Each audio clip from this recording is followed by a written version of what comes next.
Everyone. It's good to be here with you all. My name is Dion. And I'm going to be working on opening repertoire for white versus the French. So that's what our subject at hand will be. Don't have too much to cover in terms of chapters, but we'll try to be as detailed as possible about the work. But just before we go anywhere, and I've also shared this link with Mr. Talmax. So yeah, anyone can always go to this study and see. They can entertain themselves with this information.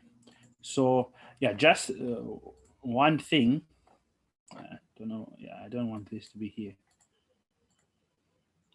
All right. So of course, the first thing that we must always establish is everyone knows these things, the basic opening principles. But yesterday, or was it yesterday? But somewhere in the night, I was listening to one of the coaches for India, and we know India is currently one of the that's where chess is happening at the moment. So it's Grandmaster Rimesh, and he was having like 80 tips for chess coaches or something like that. So yeah, I watched a video. I think it's now my second or third time. Very instructive video. But so he was just giving some points on the different parts of the game, the opening, the mid game, and the end game. And it was interesting to hear this again on the opening that many players, even he sees, and for him, he's a very experienced coach. He's been the coach of the Indian national men's team with Vishy Anand and all these people in the team, Hari and Adiban and Vidit, all these top players. So he's been their coach, and he's also played for India. So he's a strong player himself, and now he's a full-time chess coach. And he was saying what he sees is typically even all the way up to international master level.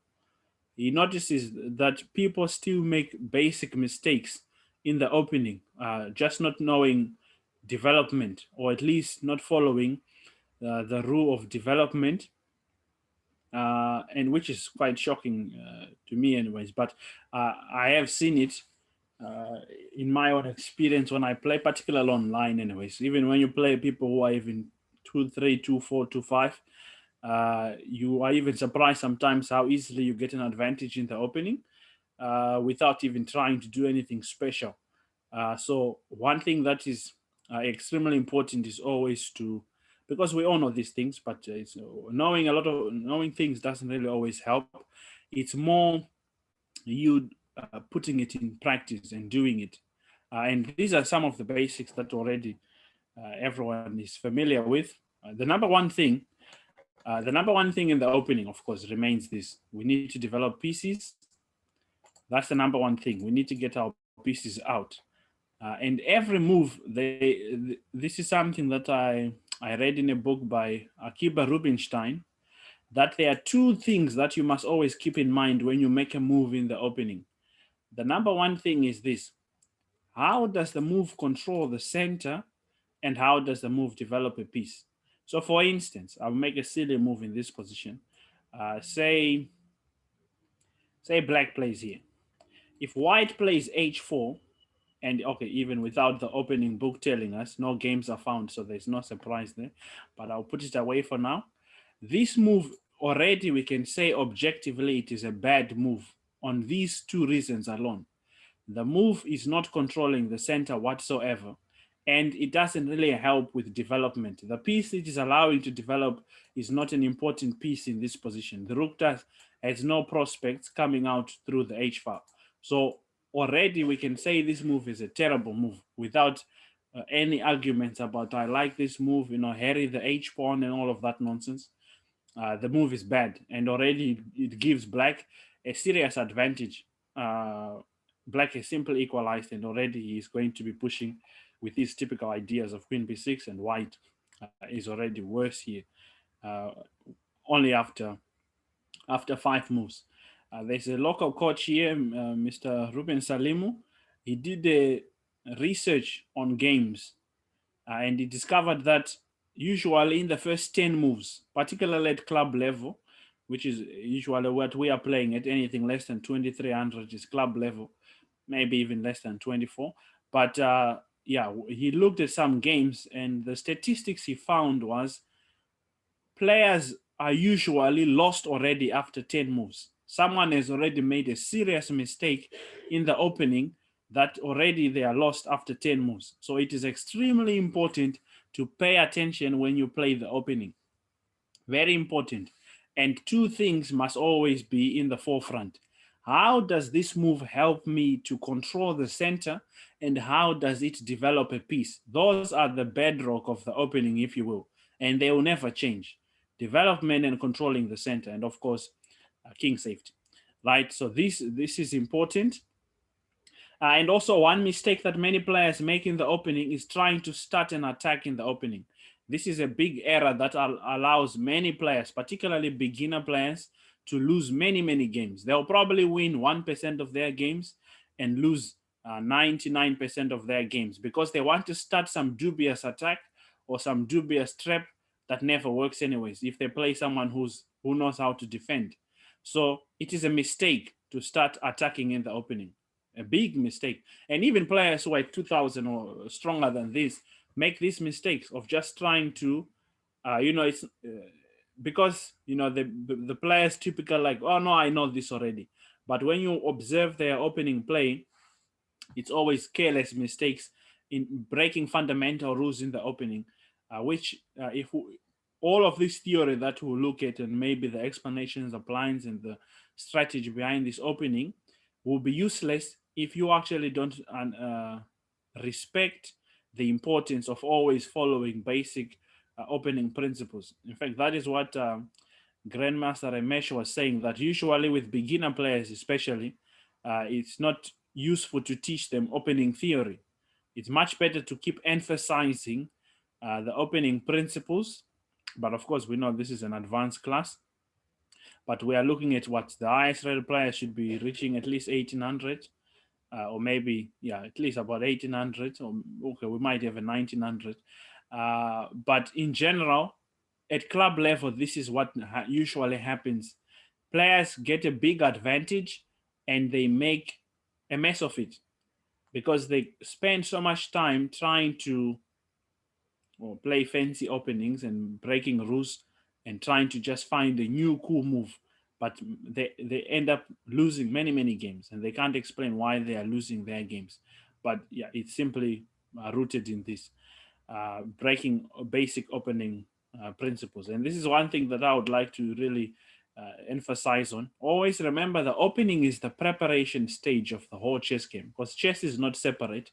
I know our subject for today is the French opening, but we are really going to cover throughout the entire game because I want to make a connection that you can never study the opening apart from the middle game and the end game.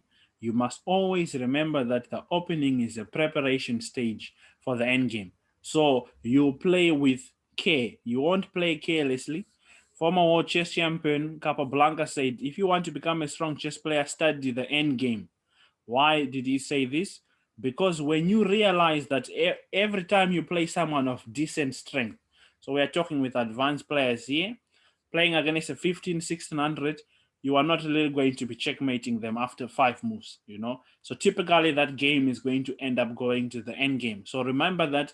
Don't destroy your entire position in the opening hoping for some quick win, and then you end up having a poor middle game and ultimately just simply losing end game. So let's keep that in mind. Controlling the center, pushing pawns in the center, we all know this. It's important to control the center, particularly with the D and the E pawns. Usually this is another mistake. These are necessary moves. Many people like to play these unnecessary moves. H3, A3, all these random moves. These moves must never be played unless they are forced.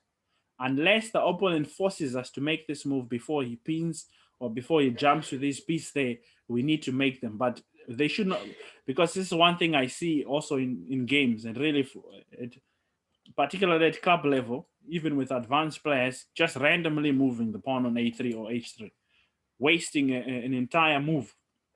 Because every single time you make a move, you must make a move that does work. For instance, as I introduced that concept earlier, uh, usually with so to see, because I don't want to be the one talking the whole time, I would try to get everyone to participate, because I see there's at least 9 people here, maybe apart from the few coaches.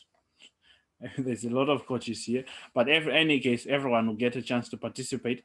What so with what I said earlier on about the two things that you must always focus on in the opening, why is usually this move h3 or a3 a bad move, and what is the objective reason to refute such moves when they are not forced? Anyone wants to state their understanding there?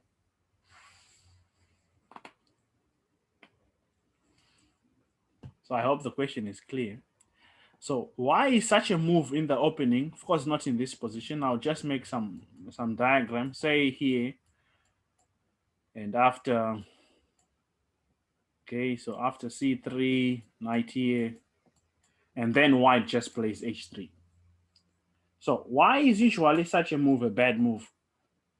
Right, or even here actually, since if you want to make it a bit more logical, why is this move a bad move?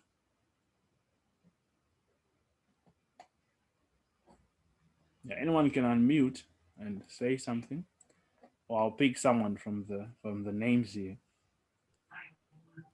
I think it's not adding that much value I to go the sit. center. It's Yeah, sorry. Yeah, you can speak afterwards, Takuzu. So, yeah. yeah, like I said, it doesn't give that much value to the center. If you like you mentioned, you must play, you must develop your pieces and gives and also develop with the center, right towards the center. So Mm, if you play a3, it doesn't give you that much value if you want to play for the center, you know. So that mm. is just my opinion. Okay. Thanks, coach. All right, Takuzu. I say that I think you'll be losing tempo because you want to develop your pieces early and castle early, and you want to activate all your pieces early. Yes. Very good. Right. Yeah. And those are the two reasons that Akiba Rubinstein stated. And really, this is an agreement at all top level grandmasters. Is every single move that is made in the opening must always keep in mind, without any move you make in the opening, ask yourself, how does this move control the center and help development? This move is not, it's helping development, but developing the rook to a2 means nothing. The rook is misplaced on a2. So it's not helping development even, and it's completely not helping in the center. So it looks like a move that does work, but really loses time. So every move you make in chess must always do work, or as Tahudzwa told us, tempo. The move must do work. You typically want to make a move that does work. And in the opening, the work a move must achieve is controlling the center of development. Okay, let's quickly finish this. King safety, of course, as Tahudzwa told us, many players, particularly in this French defense, try to keep their king in the center for longer than they should. And again, this is a typical mistake that many club players make, particularly those who are even advanced. They start thinking, because I'm an advanced player, I can get away with breaking basic opening principles. But that is the reason they usually lose many of their games. And this is what people don't understand. It's much more difficult to attack a king that's castled than a king that is in the center. The king that is in the center is always an easy target, even if you get an advantage. But as soon as the opponent can open up the center, your king is going to cost you the game 100% of the time. So always make sure you castle your king. And of course, this is a key point, part of our lesson today. Play openings that fit your style of play. If you are an attacking player, it makes no sense to play passive openings. Like, for instance, in this, we are focusing mainly on 3 variations today: the advanced French, the Winawa, and also the Tarrasch variation. But it makes no sense if you are an attacking player to play a passive system like this one, the exchange variation of the French. There is no activity here. There is no dynamic play. There is no, you know, you are just going to play some line that already disagrees with your style of play, and you won't be happy with the position. And usually, no, because I must emphasize on this, people, particularly players, always say, well, I lost because of the opening. It's not really the opening that causes one to lose, but it is the feeling that you have about the position you get. That's really the root of the loss, not the opening itself, because the opening works perfectly fine for other players, but for you, it probably doesn't suit your style of play. So when you select variations in an opening, select, or even before the variations, even if you choose to make an opening, select an opening that suits your style of play.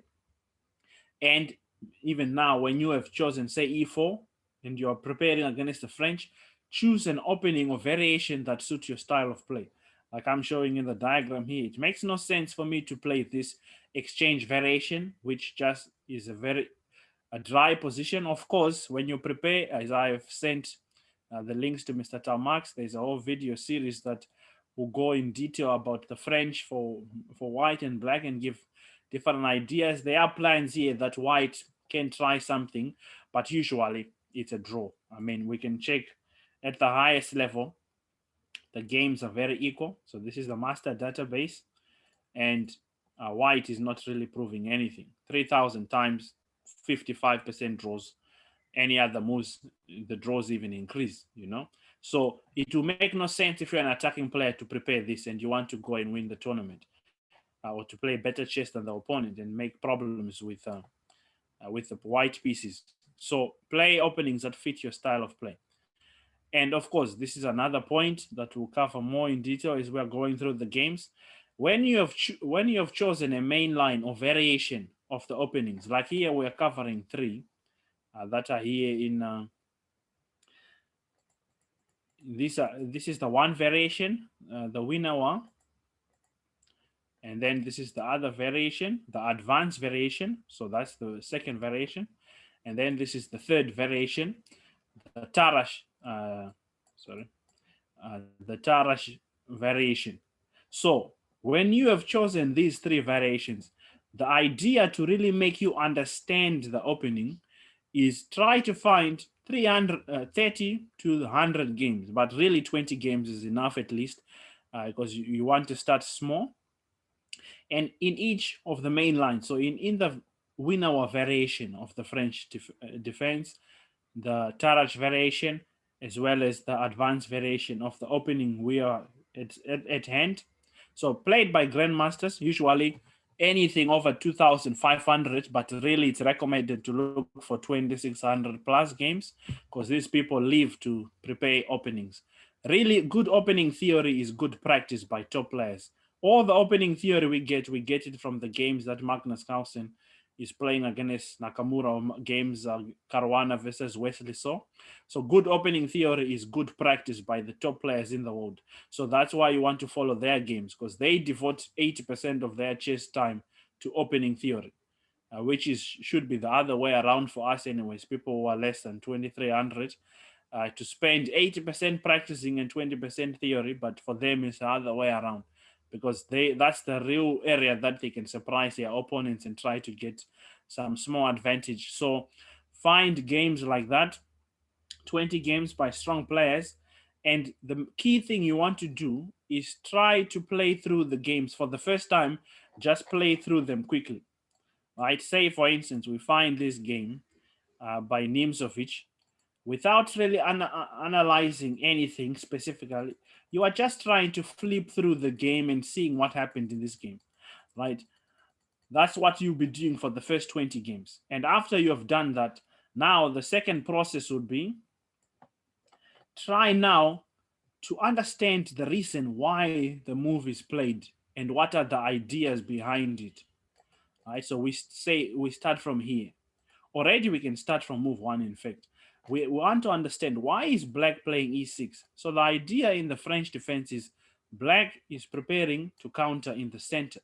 So this is now how you'll be doing the process on the second time, is you want to understand why is the move played and what is the idea, what is the principle behind this move. So of course this will take time. And by the way, since this is an advanced class, if one is serious about chess, working hard is not an exception. You must be willing to put in the hard work if you really want to improve. So that's why I made an introduction about how, when it comes to opening preparation, for people who are less than 2300, not to go too crazy, because here I'm teaching the lesson based on the work of top players and how they would do it.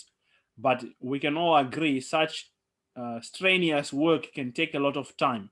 So that's one thing with opening theory or even preparing openings, is if one is serious about their openings, they're going to have to spend lots and lots of times and to understand the ideas. But of course, if you do this process once the first time well, you really get an understanding of the opening. So now when you do it the second time, you are trying to understand each move. Why is the move played? What is the idea? So for instance, e6 is played with the idea to allow the queen and the bishop to have diagonals, and as strange as it seems, even the king can move. Because this is one thing, the pawns always offer restrictions, because currently these three pieces have no moves. So each move that is played on the chessboard is always doing something. So now you want to understand that about the opening you are playing and try to understand why did they play there, what was the idea, and of course finally you want to understand the strategies that they were following. What was the plan? In the plan of attack, the plan of defense, the plan of counter attack, and so forth and so on. And finally, the other thing is to find what they call model games. Right? For instance, when you are now playing the French defense as white, you want to at least have 2 to 3 model games in each of the variations. So today we are covering 3. We are covering this one. Where is the bishop before? So we are covering this variation, the winner one, and we are covering this variation, the advanced variation, and we are covering this variation, the Tarash. So in each of these 3 main lines, you want to have 2 to 3 model games. Games that you really love. It's a game by 2 players who are fighting. They're competing and they're showing good ideas and good plans on both sides. And it suits the way you like to see chess. You love that game. And then the idea is to try and memorize that game and have it as a game that is stuck in your head. You are always going to refer to it when you play this opening, so that at any given point, like for instance, I like to give real life examples to explain some of these chess concepts. Like for people who play soccer or any other sport for that matter, there is usually one player that they look up to. Like for instance, if there is any football fans in the house, the longest debate is who is better, Messi, Ronaldo. So like any young player who wants to play as a winger or as a striker, they will look to Ronaldo in how he plays his game, how he takes his free kicks. Someone who has a similar style of free kick taking is Marcus Rashford. He has similar technique as Ronaldo in taking free kicks. So chances are he probably looked to Ronaldo as a model, someone to model his game after. That's basically the same understanding when it comes to finding model games. You want to find someone you are going to model your handling of the opening after, so that you can never be lost. You always have something to refer to. You always remember, well, my favorite player in this position followed this plan. And also it will help if you have memorized the game. But particularly what's important is when you find a model game, you must really love that game. And you are willing to understand absolutely the ideas, the strategy, and all the details that were in the game. And it's even a bonus if you can remember it from start to finish. This way, you will never not to know what to play in any of these variations, because you have at least 6 model games for 3 variations of the French. In the Whenever, you have 2 model games. In the Advance, you have 2 model games. And in the Tarash, you have 2 model games. And again, the same thing I said at the beginning. Remember, the opening is a way to get to the end game. It cannot be said enough. The opening is not separated from other parts of the game. The opening, middle game, they are just taught as separate subjects, but it's really one game. Always keep that in your mind, that when you play the opening, remember that you're going to the end game. because you mustn't play hoping chess that you hope that your opponent falls for a trap and you win. You must always play prepared to go to the end game because you are expecting your opponent always to make the best moves. Okay, so very long introduction, I know, but yeah, hopefully it made sense. So that before we continue, uh, is any of the things I'm saying making any sense, or I'm just rambling on? If there's any questions, uh, any comments about that introduction, please you can unmute and say something.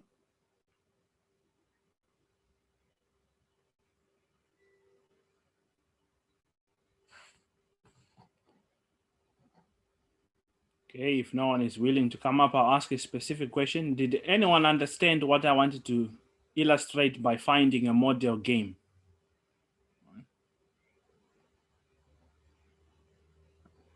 Yeah, Dion, I think it was a very good introduction, and just the insight that you gave in terms of how one should approach it. So yeah, I really appreciate that. Okay, thank you.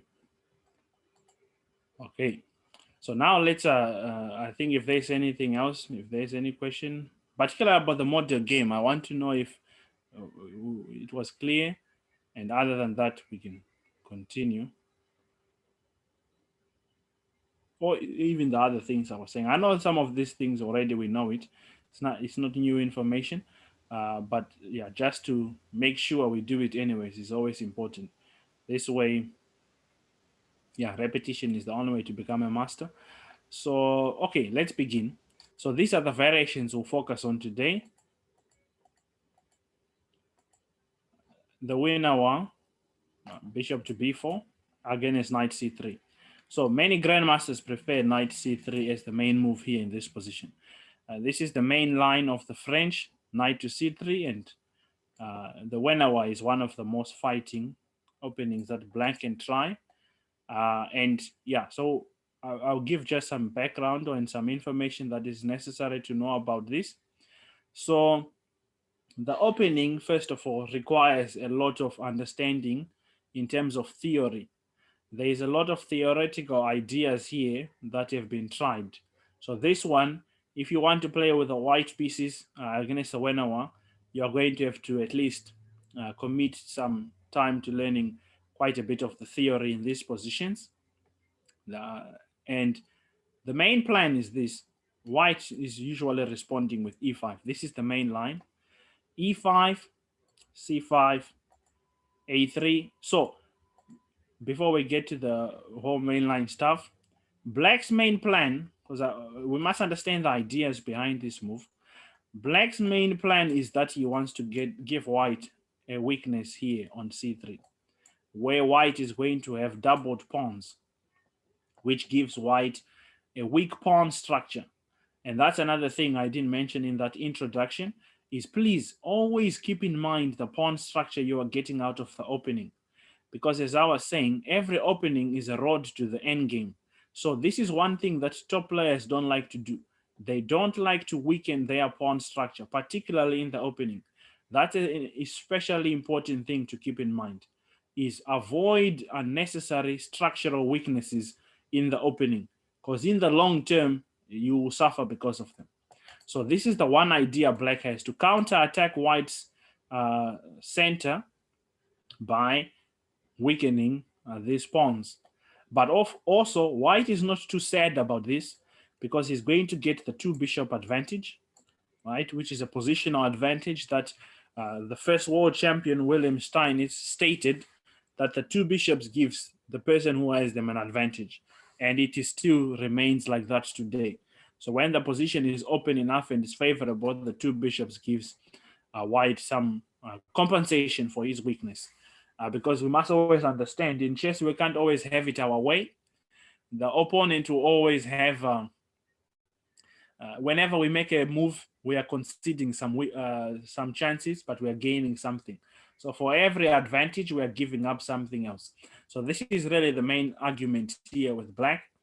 And the typical ideas now, when the position starts, e5 is the main line move. It's the most popular move.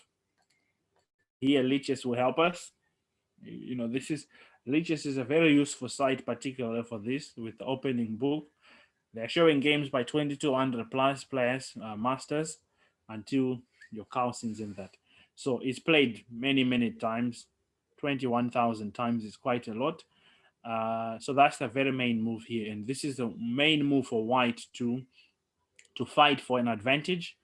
As you can see, the statistics are quite happy with white. White is winning 39% of the time in this variation. Black wins about 24% of the time. And by the way, these statistics are for the top players in the world, because they understand the mentality. Well, I didn't mention this at the beginning, but there are usually two things you must keep in mind. Whenever you play with the white pieces, because, yeah, well, maybe I should have made it a question, or I haven't given it away, I'll make it a question. What is the biggest problem that white has to solve in the opening? Who wants to answer that question? What is the biggest problem that white has to solve in the opening?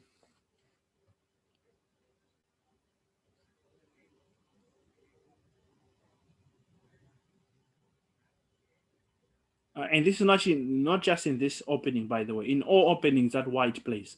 What is the common problem that white must solve in all the openings he plays? I would think it would be to try to gain an advantage in some way, or an imbalanced position that you're more comfortable with. Yeah, very good. Thank you, Michael. Yeah, that is the number one thing that white must do to solve the problem, to get a better position. Getting a better position means you have winning chances. So white must always strive to get a better position, which gives him winning chances, or which gives them winning chances. Because, and what is the reason behind this attitude that white must devote to getting a better position in all openings? What motivates white to think this way? Because white has the initiative with the first move. Yes, very good. Well done. White starts first, so white, that gives white the privilege and also the responsibility to get a better position in the opening. And getting a better position means you have winning chances. So you must put pressure on the black pieces. And now I know we're really focusing on white, but we might as well look for it from black's perspective, because that will explain some of his moves. So what is the biggest problem that black must solve in the opening?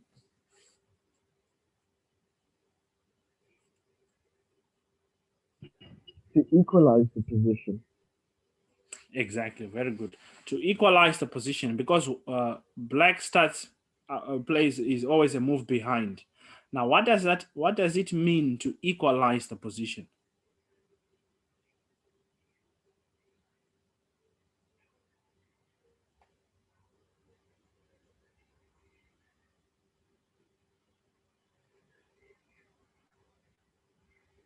Anyone wants to take it?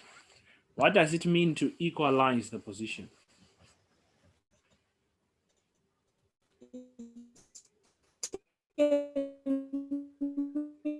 That black also has, Oh, sorry, there was a network issue. You said it means black?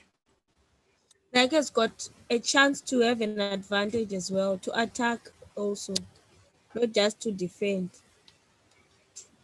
Okay, yeah, that's a good general explanation, but the real textbook meaning of it means you get rid of white's first move advantage, right? So white is no longer ahead because of the first move. So literally the meaning is to get rid of to equalize means the first move of white is no longer meaningful, right? I'll give a basic example of that.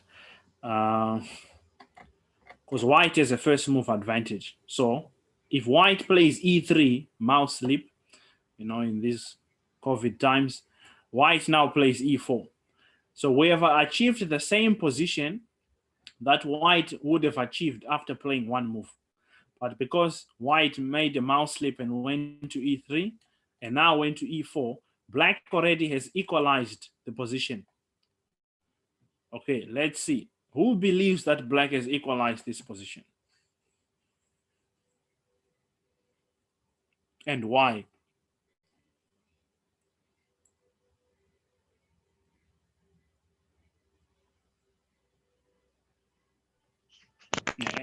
I think with that slip now, black can be the first one to develop a piece in the game in the opening instead of white develop a piece before black. I don't know if that makes sense. No, that makes sense. Very good. Thanks. Yeah. And really, like I said, the definition is to get rid of the first move advantage, and the machine supports that definition. Now it's already in favor of black. It says minus 0.3. So the first move advantage is gone. That's what it means to equalize. White's first move advantage no longer means anything. It's fair game. As Takudzwa said, now we can actually start to play for an advantage, and it's also we are able to develop the first piece, so the game is equal. So keeping that in mind, it will keep us responsible when we play with the white pieces to make sure we don't make unnecessary moves. That's why that whole long introduction about avoiding such unnecessary moves is h3 and a3. They cannot be played if one is serious about preserving the first move advantage. So in this position, white then, the best way to push is to go for e5. And the main line for black always, this is the typical idea in the French. Black is willingly giving up the center to white. White has space advantage by the advancement of the e pawn. White has space advantage because he is the furthest pawn forward. That's what it means to have space advantage. Your pawn is the most advanced. So we have a pawn on the 5th rank. So white has a space advantage. So, but now he also have the center. But Aaron Nimzovich, whose game we are going to look for, made a case to introduce this concept of attacking the pawn chain. So this is one thing you see in typical French positions, this pawn chain of d5, e6, and d4, e5. And so what is the main idea when you are trying to attack a pawn chain? Who wants to go? Don't you attack the base, which is the weakest point? Exactly. Very good. You attack the base, which is the weakest point. So now, which is the base of the pawn chain for white?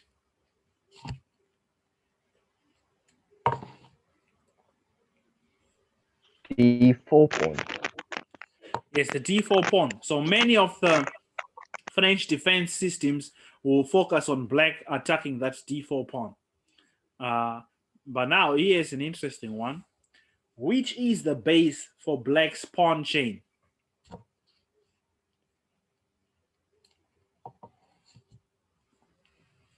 F7. So I hear f7. Who else wants to go?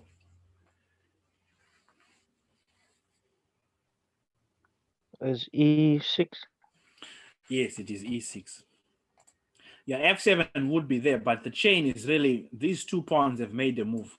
So these ones are still in their initial squares. So the chain is here, it's starting here. So the base of it would be here. That's where we can reach. So typically white in these positions plays, particularly in the other variations, not so much in this one, but in the other variations, he plays for f4, f5, and tries to attack here. Also, another strategy for black in the French is to attack this pawn by pushing f6 to try and exchange. One thing that the French is typically a strategical chess opening, because you must really understand some basic ideas about chess strategy to play this opening well. This one, the winner, is the one that falls more into the tactical side and the dynamic side, because both sides are going to be applying pressure, but most of the French opening is the ideas are quite strategical. But this one is a common one in all the French, is to push c5. The idea is I'm attacking the base of the pawn chain. Once we get rid of the base, the pawn chain is weak. The pawn on e5 becomes a target. Now, we know already from the do's and don'ts of the opening. One of the don'ts is don't push too many pawns in the opening, particularly when you push them too far. The pawn that goes far can always become a target. So as soon as black gets rid of this pawn, e5 can become a weakness. So yeah, here white goes for a3, preparing to support the base of his pawn, because it's clear black is going to capture here. Of course, there are some lines where black goes behind, but that is not a popular move. The popular move is to capture. That move is played 1,490 times, and white has a big advantage there. But you can expect bishop a5 as well. But the typical move here is to play bishop captures, and white will capture here. And yeah, so the main plan now for white is this, which is queen g4. After knight e7, yeah, also the importance of advancing this pawn, you take away the natural square for the knight. The natural square for the knights in the opening are f6, c6, c3, and f3. So now, this is also, there's a few things about the French that black has to deal with, particularly here. This bishop is usually his problem piece. It's always difficult for him to develop that piece somehow.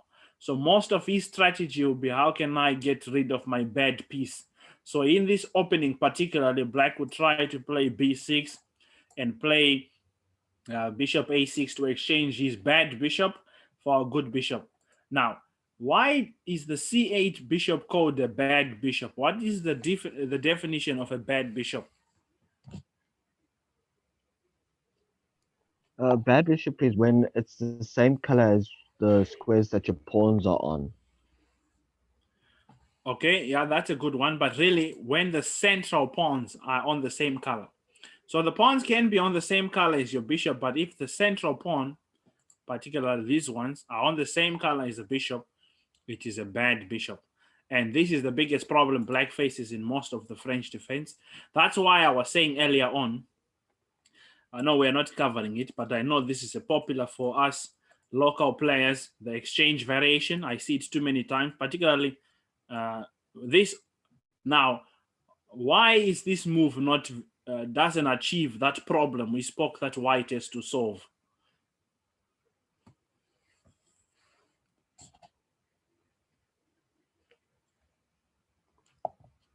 Because we said white has to get a better position that gives him winning chances. But why is the exchange variation not really helping him solve that problem?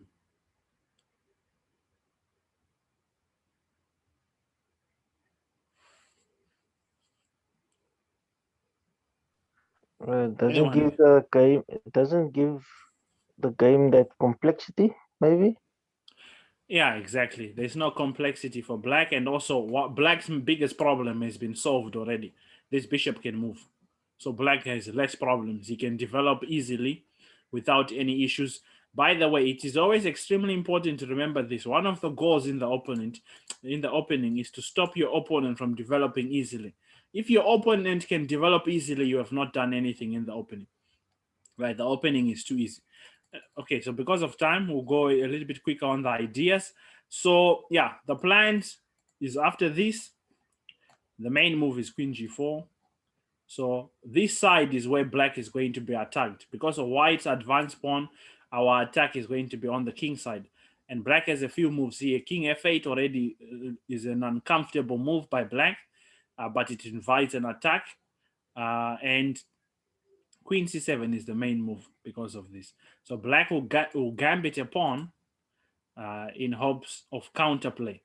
So yeah, there is a lot of but white's other plan, if he doesn't want this, by the way, when you are going to play the winner, this line requires you to learn a lot of theory. You must remember a lot of theory in this position. Look at many games, like I was saying here with the whole model game business. There you really want to find 20 games in this variation and play through the opening and get the main ideas, the openings they are using in the opening, and find at least 2 model games in this position. Because of all the positions we look at, this one is the one that requires the most theoretical knowledge. The other move that avoids all that theory is to play for a positional line with 7a4, right? We can see here on the move suggested, a4 is not played so much times, but it's more of a positional move. It's the fourth preferred move, but this move has a more strategical idea. Black has lost a bishop of the dark squares, so it will create a problem that we find in chess. Who knows what that problem is? When you lose a bishop of one color, what problem normally is created for you when you lose that bishop?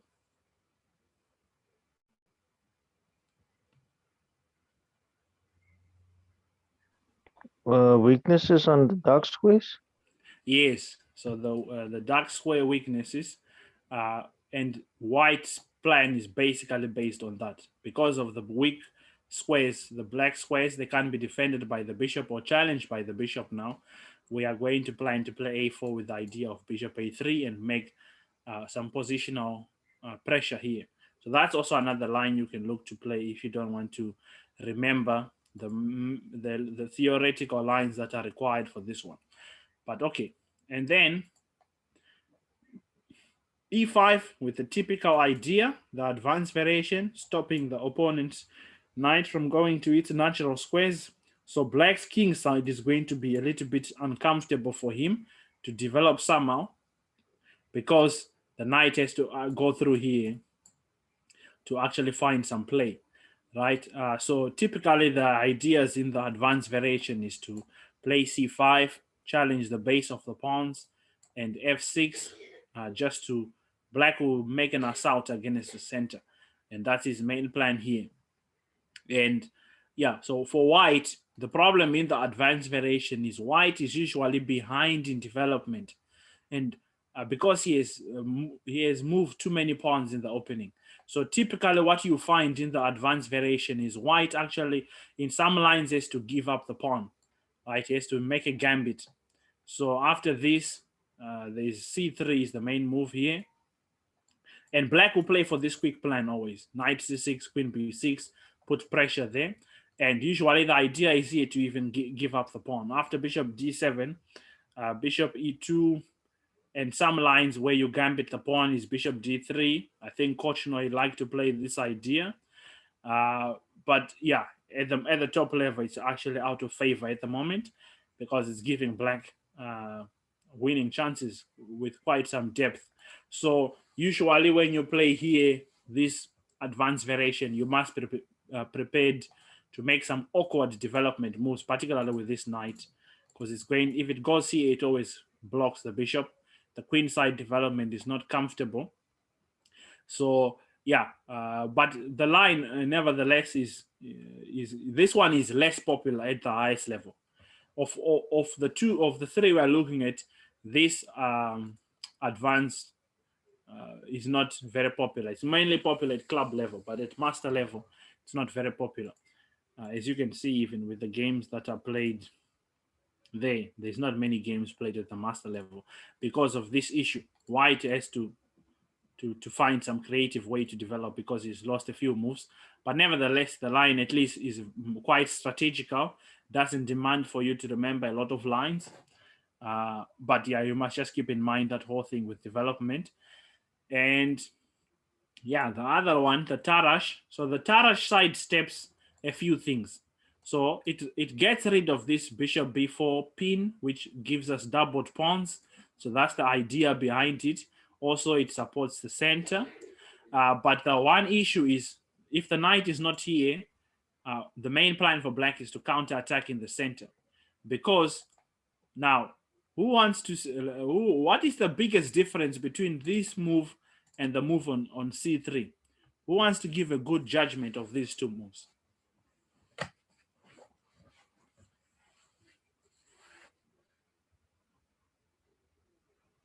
The knight is not blocking the c pawn.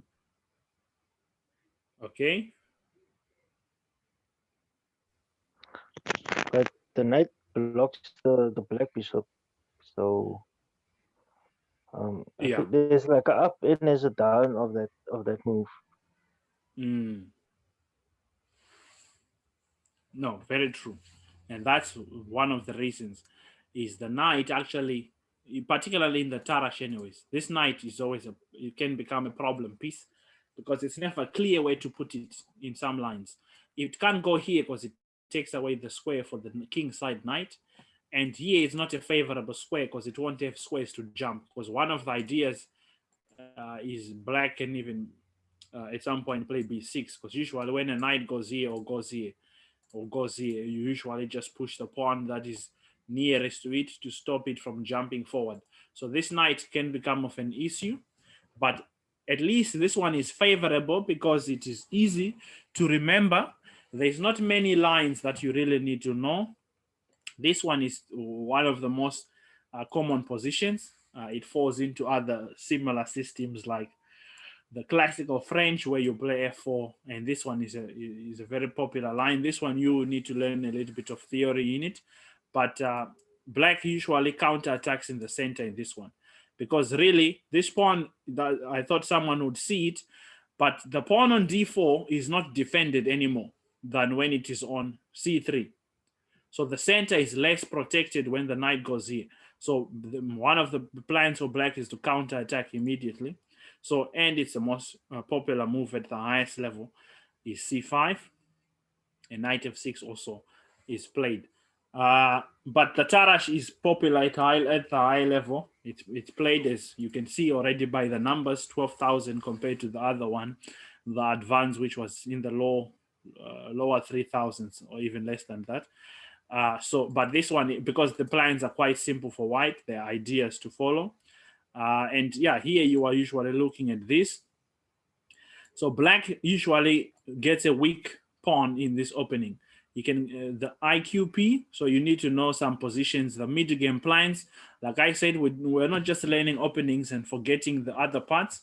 So you must be willing, if you are playing here as white, to know the correct strategy to play against the isolated pawn. So when these two pawns are swapped off, the C and the D pawn, you need to know what is the correct strategy to play in against the isolated queen pawn.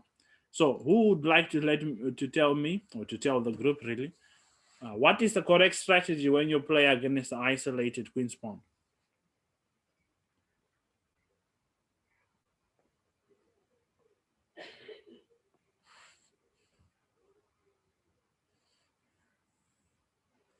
Anyone wants to try? Try and exchange minor pieces, but keep your major pieces on board.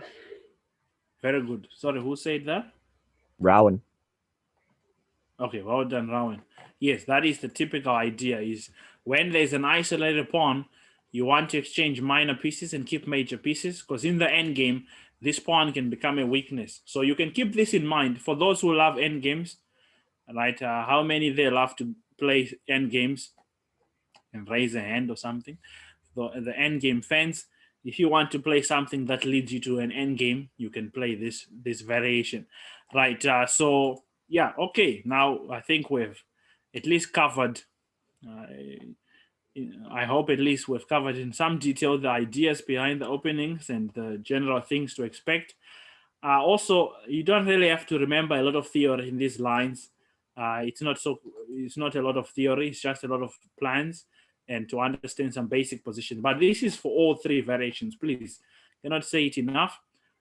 Find 20 games at least in these three variations of these openings, played by grandmasters, preferably 2500 plus. Even better if you can find 2600 plus.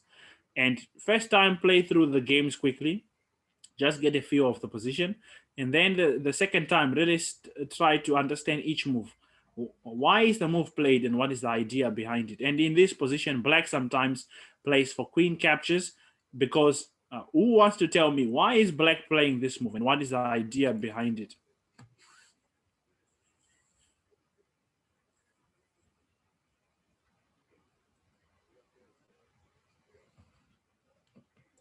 So that he can avoid having that isolated pawn. Yes. Black wants to avoid the isolated pawn, and also he gets a bit of an interesting setup. When these two pawns swap off, he's going to have one extra pawn in the center, so it gives him gives black a temporary advantage of having a central pawn. So in the mid game, black can try to, yeah. So this one, I mean, it's not very popular at the highest level. Well, actually, it is the most popular move. But I think when we compare with the leeches, let's take here. Yeah, at the club level, the most common move is capturing here. But yeah, at the high level, like I said earlier on, grandmasters try as much as possible to avoid creating structural weaknesses. That's one thing to keep in mind, please. In any opening you play, try to avoid making weak pawns if you don't understand. Well, even if you understand, in fact, the more you understand the pawn structure, the less you want to have weak pawns. Because ultimately, we must remember this: the opening is the road to the end game. So if we don't get the advantages or the tricks that we want or the plans that we want, our end game will suffer, and we have to sit there for a very long time trying to save the position somehow. Okay, so yeah, let's go into the games. But before we go into the games, is there any questions or any comments about the general overview and the plans and so forth?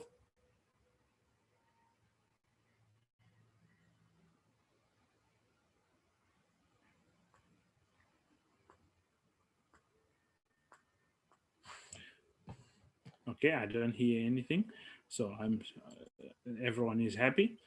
And please, if I go too quickly, encourage me not to do so. I can become a bit too enthusiastic. So just let me know, and I'm more than willing to take questions. Okay, so this game was played by Nimzovich, one of the important chess players in terms of chess theory. And there's a funny story about him with the French. I can't remember now all the details, but when he played against it with the white pieces, he said it's a bad opening. But when he plays it, particularly when he plays the c5 move, which is a typical move in the French, he gives black a serious advantage because he even takes credit for this move himself. So yeah, Aron Nimzovich was an interesting chess player who has left the chess world with a lot of understanding, particularly about this, as we mentioned already, these pawns, the pawn chains and how to attack them. And one of his book, many grandmasters, when they are asked what one book they can recommend, Aron Nimzovich, My System, is recommended by many grandmasters. It's a good book on teaching strategical ideas. I've never read the book throughout, but I've seen some of the contents. But for anyone who would like further research information, particularly as I've said, the French is a strategical opening, so it will help for you to up your strategical games. Because if you understand strategy more, you can play the French and really be successful with it. Because we see the French is a popular opening even at the highest level. We know recently in the candidates, Grischuk had prepared the French, and he was fighting with it. So yeah, it's an opening that you can always expect a lot of cool things out of, but strategy is one of them. Okay, let's go into the game. So here they play the Tarrasch variation, and Alekhine played knight f6, e5. Sorry, I went to the wrong thing. So the first game is the advanced variation.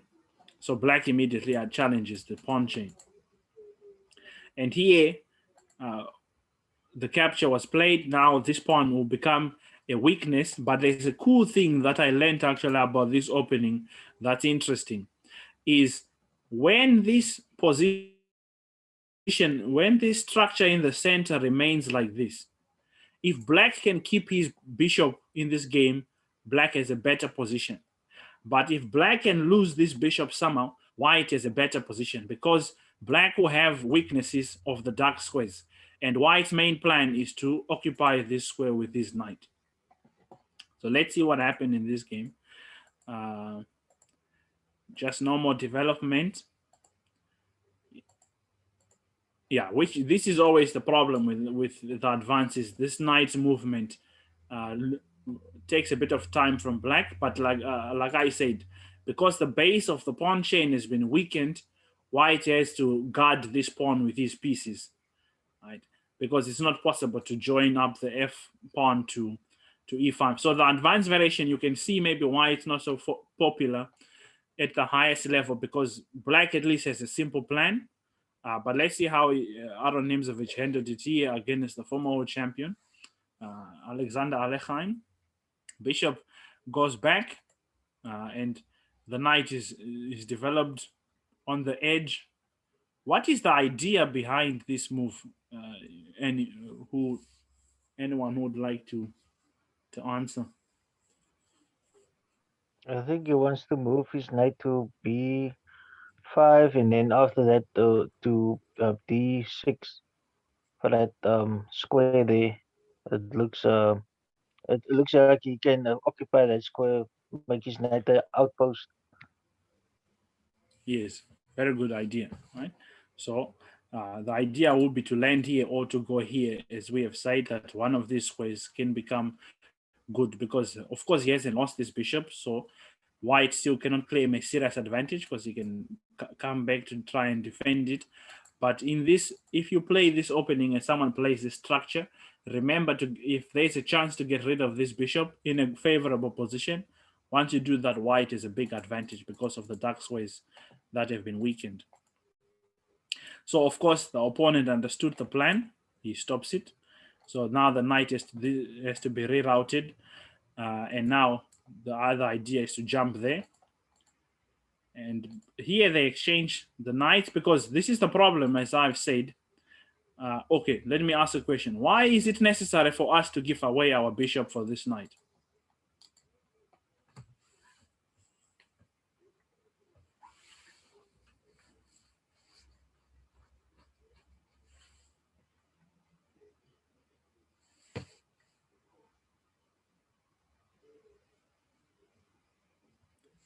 So why did White feel, here Aron Nimzovich, why did he feel that he has to trade his bishop for that knight on g6?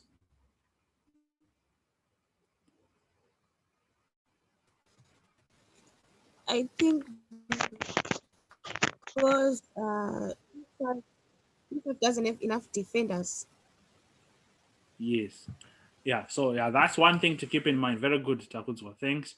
That's this idea, as we were saying in the overview, in the advanced variation, this pawn, or even in the other French variations, when this pawn chain is broken from d4, black's target is going to be this pawn. So white has no choice here, unless if he wants to lose the pawn, but that won't give him any real chance. So he has to capture there. Of course, it at least creates weaknesses. So usually when you lose the bishop, very important, the bishop and knight exchange is one of the most important exchanges in chess. Anytime you exchange the bishop for a knight, make sure you get at least some advantage for it. If it's a close position, it's a no-brainer. The knight is better than the bishop in close positions mostly. But if it's a position where we are going to trade the knight for the bishop, we must make sure we give the opponent some weaknesses. We cannot just give away the bishop for the knight carelessly. So here at least it creates double pawns for black and it weakens his king side. So we'll play through some of the moves quickly. Now the knight has arrived to its destination, because this is a strong square for us.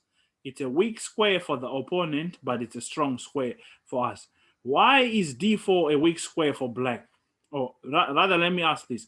What is the definition of a weak square in chess? Well, is an undefended square or unoccupied square? Okay. I think Takuzo, you wanted to say something?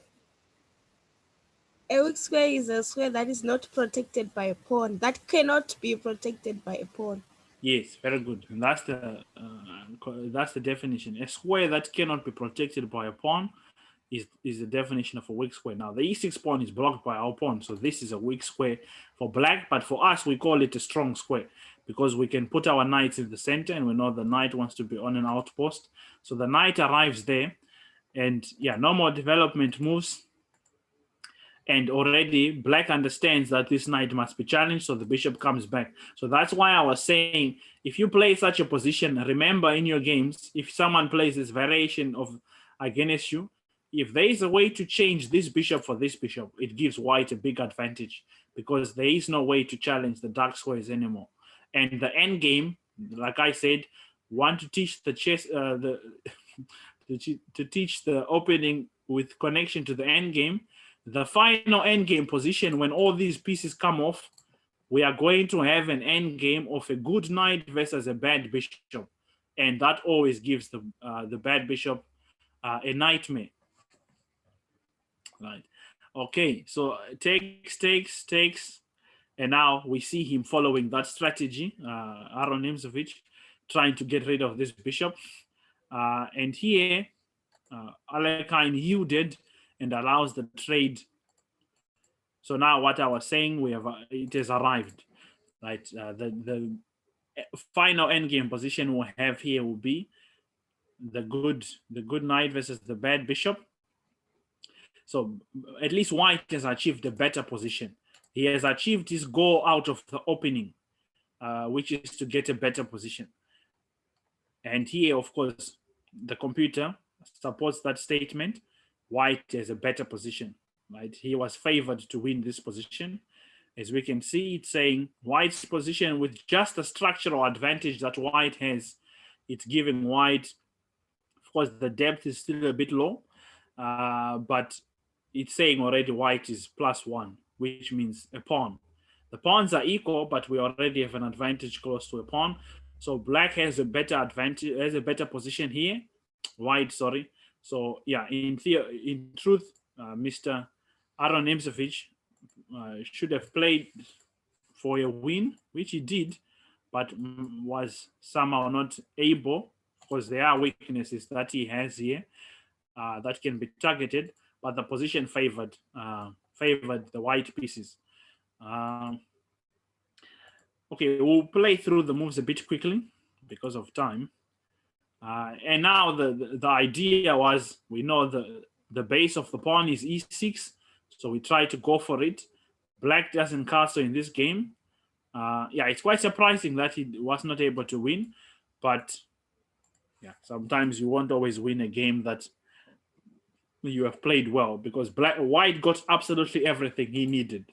He got the good knight versus the bad bishop mid game, and eventually when it goes to the end game, it's lights out. Black is always losing. And here, if you are playing white, let me ask this: what would be your winning plan with the white pieces here?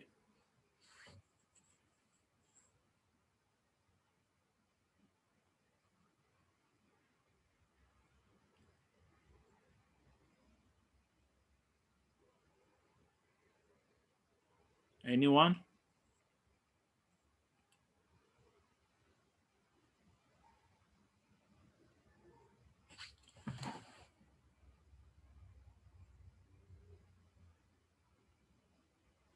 Okay, there seems to be silence. Yeah, I was the feeling was clear. I mean, is the position must now be going a bit wrong for black. For white, I mean, the king has managed to do a typical motif, which is the king march.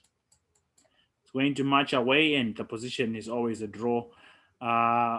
Unfortunately for white, because usually when the opponent has a bad bishop, or in general, the bishop wants open diagonals. So if the diagonals are closed, it favors us. But yeah, in the end, the counterplay comes. The king, who is also quite exposed. And yeah, in the end, the position was not convincing.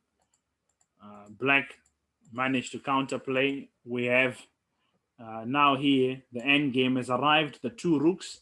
So that's also, by the way, a typical thing to always look out for.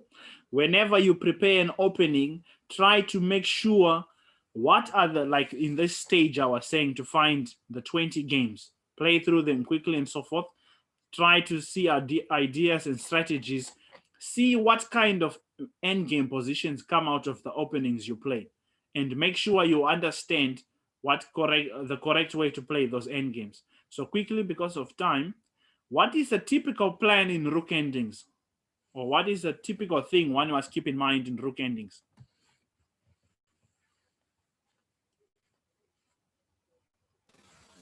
Rooks belong in the 7th rank.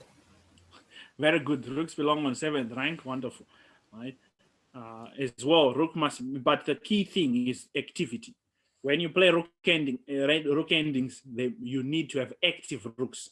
And here, who has more active rooks in this position?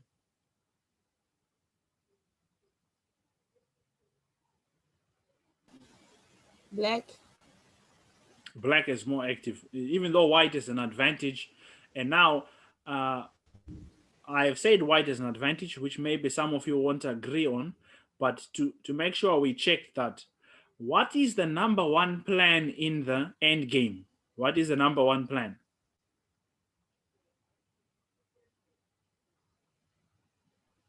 You want Get a to pass push pawn. past pawns.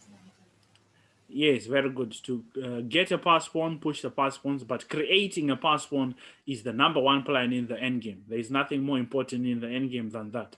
So white has a pass pawn and threatens to even capture the second one, and black would simply sign the score sheet. But the one thing that black has for him in the endgame, going for him in this position, Alexander Alekhine, was the activity of the rooks. Rook activity is extremely important in rook endgames. And for that reason alone, he managed to go on and make a draw. In fact, the game is a draw here. So yeah, let's go to the next one. So e4, e6, d4, d5, knight d2. So again, we see a Tarash, but here a different idea. So here we have a quick background: former world champion, Mikhail Tao, very aggressive chess player. But here in this position, he played a more non-confrontational line. This one doesn't allow for too much crazy theoretical battles. In the end, he played for a simple advantage to get time in the opening. Here, black has moved the knight twice already, and he's not developing his pieces. As we have said, ultimately, with all this opening theory, we can theorize all we want, we can have our nice plans, but when you stray from the basic opening principles, no matter who you are, no matter where you come from, you are going to be punished. The simple way to become a strong player in the opening is to understand and do all the time, not just to say them by name, but to do it all the time. Play the basic opening principles. Every move must have the two central ideas, which is control the center and develop a piece. When you stray from those two things, no matter how much you have memorized, no matter you living, like as they say, letting the computer sleep on the position. You let your computer sleep on the position, and you wake up in the morning of the tournament and you just capture everything. It is analyzed, and yeah, you will still lose because if you break the opening principles, it doesn't matter how deep the preparation is. Ultimately, those rules are there because they govern all of chess openings. And here, unfortunately for the opponent, was simply, on move 12, as we have said, pay attention in the first 10 moves of the opening.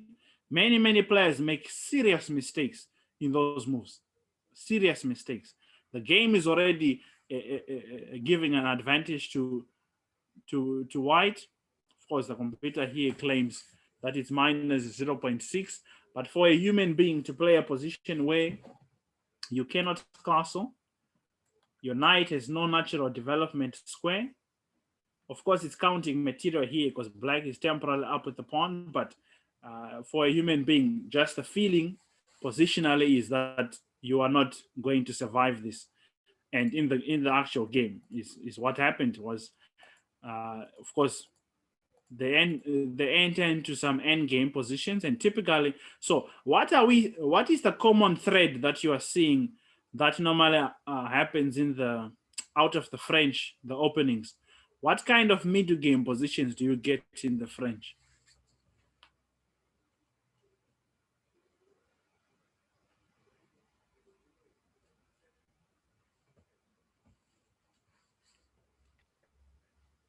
Yeah, is anyone there? Isolated pawn.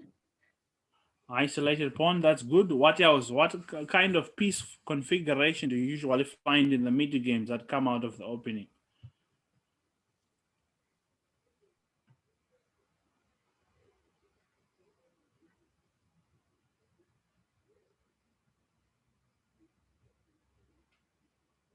Don't you Okay, normally get a good bishop versus bad bishop style type thing? yeah, something like this, right? So always keep in mind this piece quality, the good piece versus the bad piece. As well, rook endings are cleared because why are they clear? The rooks take long to come out, and the French is usually close to opening. So typically you expect to have a lot of rook endings because rooks takes forever to come out, and the French is mostly closed out of the opening in the middle game. So you are going to be very well acquainted with rook endings. You must know how to play them, the ideas to follow, and as well be have clear understanding of the good piece versus the bad piece, and so forth and so on. As well the isolated queen's pawn. So you can see why I was saying in the intro and also in the overview how important it is to understand strategy when you play the French. It's extremely important. And here in this game, now of course to ask a question from the game, why is it not possible to capture the knight here?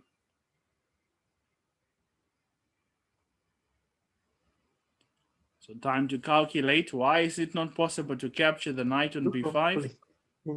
Because of rook d8, you lose the rook. All right, yeah, let's see the line until the end. Rook d8, what happens? King f7.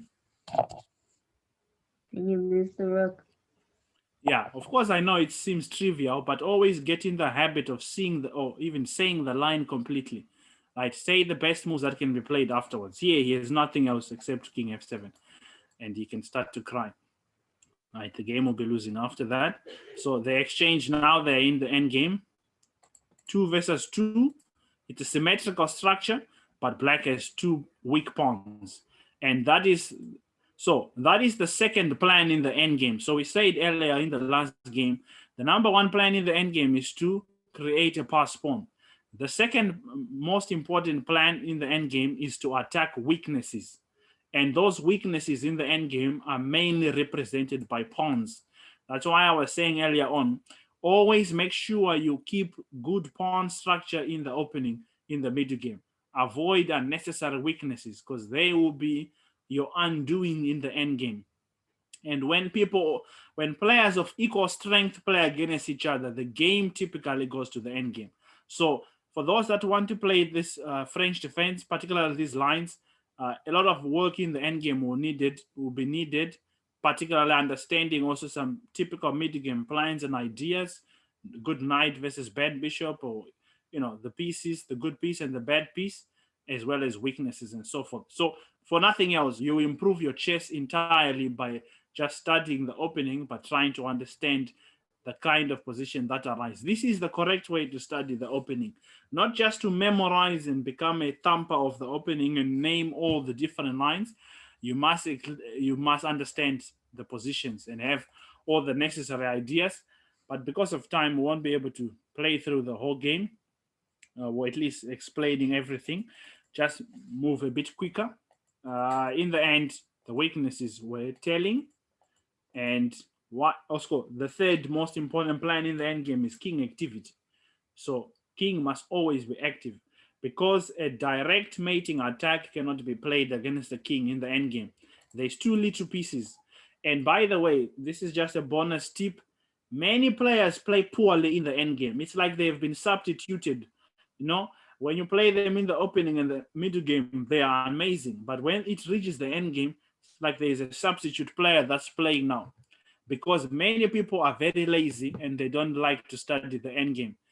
But as I said at the beginning, a former world champion Capablanca, who many says was one of the greatest endgame players, said if you want to improve in chess, study the endgame. And many games are lost in the endgame. People are just very clumsy in the endgame. They make very obvious mistakes. And one of the main reasons is following the wrong plan. Players try to checkmate the king in the endgame, which is a terrible plan. We have now at least established those 3 main plans that must be followed in the endgame, and by doing that alone, your endgames will improve. Here it's clearly lost. The king is much more active. It's centralized for 2 reasons: to attack the weak pawns of the opponent and to support the pass pawns when they move forward. And here our opponent's king is being cornered, which is a typical idea Magnus Carlsen follows, is to always make sure his opponent's king is less active than his.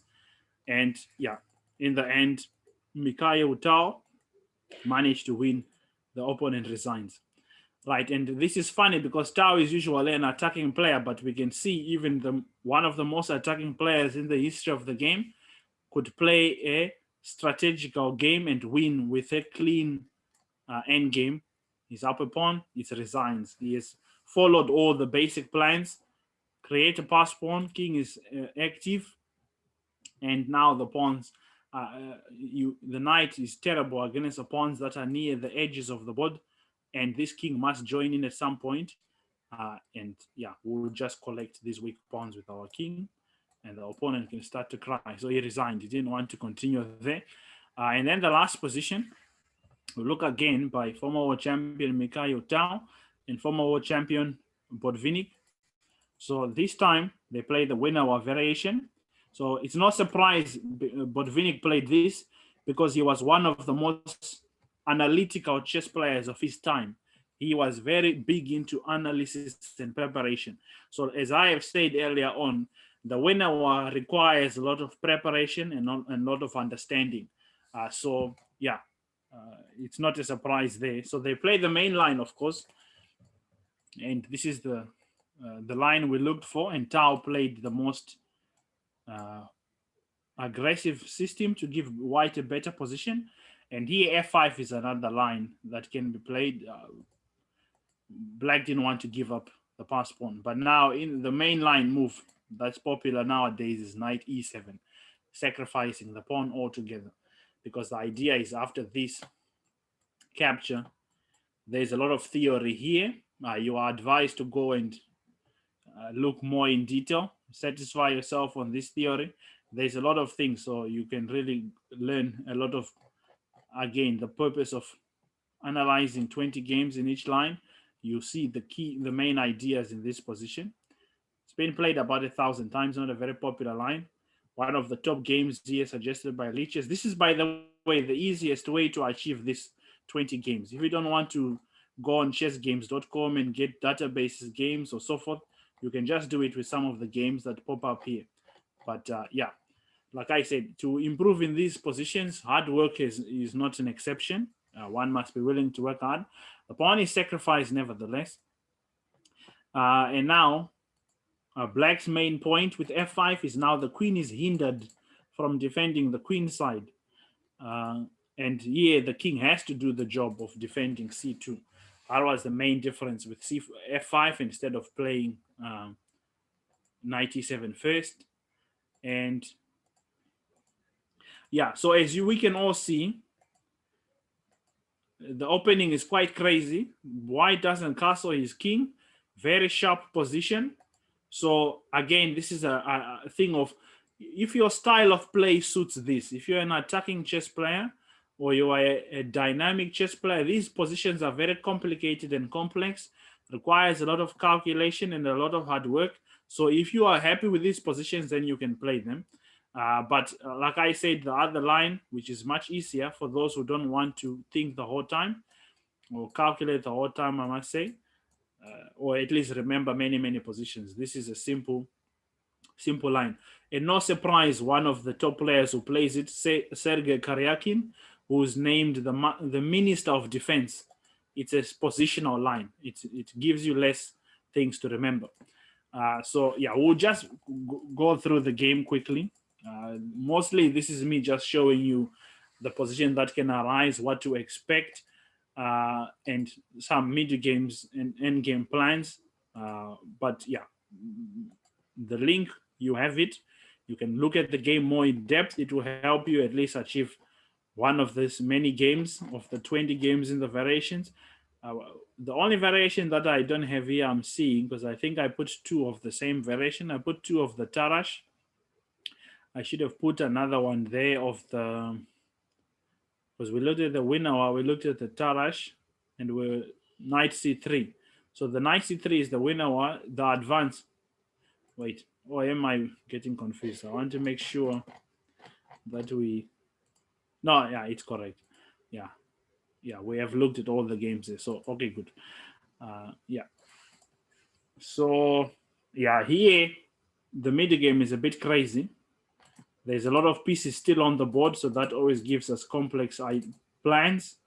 The kings seems to be staying in the center for a long time. After 20 moves, the king is still in the center. The pieces look to be all over the place. So you can see clearly that this position is not for people who don't like calculating. And also, this is for if you really want to fight with black and or with the white pieces, you have to really work hard with this one. Many things are happening. Pieces are all over the place. Pins, rooks are jumping everywhere. Yeah, so it's a position that must really suit your style of play. Because typically, like I said, the reason why many times we lose in the opening, it's not that the opening is bad. It's that our style of play doesn't suit the opening. And here, Mikhail Botvinnik, in the mess of the tactics, was resigned because he managed to lose an exchange after the whole complex.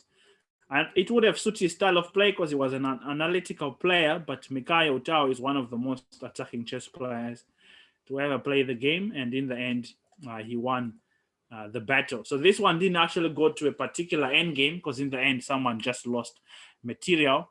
But the typical mid-game position was a very complex position. So quickly, last question. What is usually the plan in such mid-game position when there's a lot of pieces still on the board and both kings are in the center? What is your typical plan here?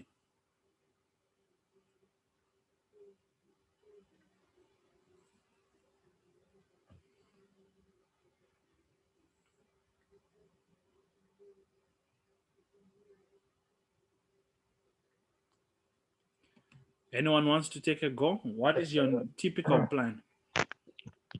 Try to exchange pieces and make the game more simplified by and activate your king. Make it less complicated. Okay. Anyone else?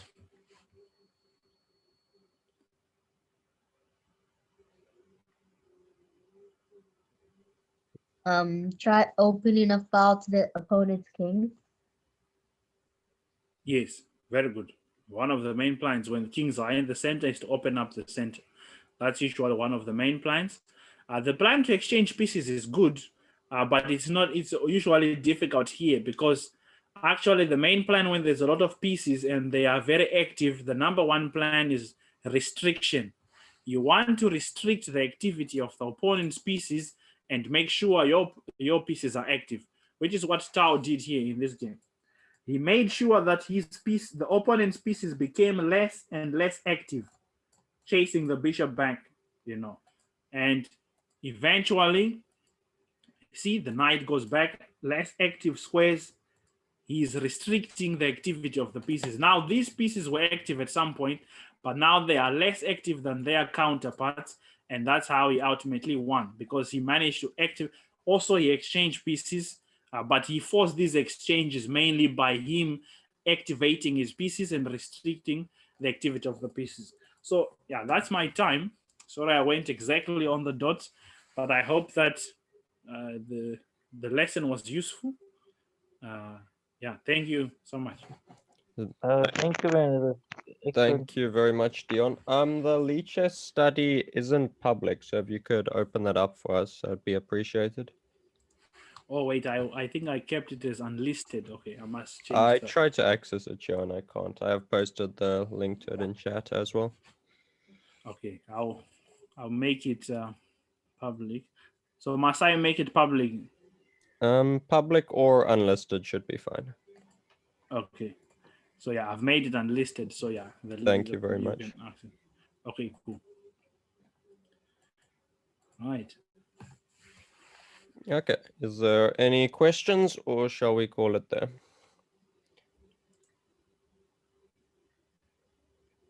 Doesn't seem like there's any questions, so everyone can save their questions for next week. Thank you all for coming and have a good evening, everyone. Thank you, Thank you, guys. Albert. Thanks. Okay. Bye bye. Good night, everyone. Thank See you. you. Thanks, Dion. Okay. Thanks.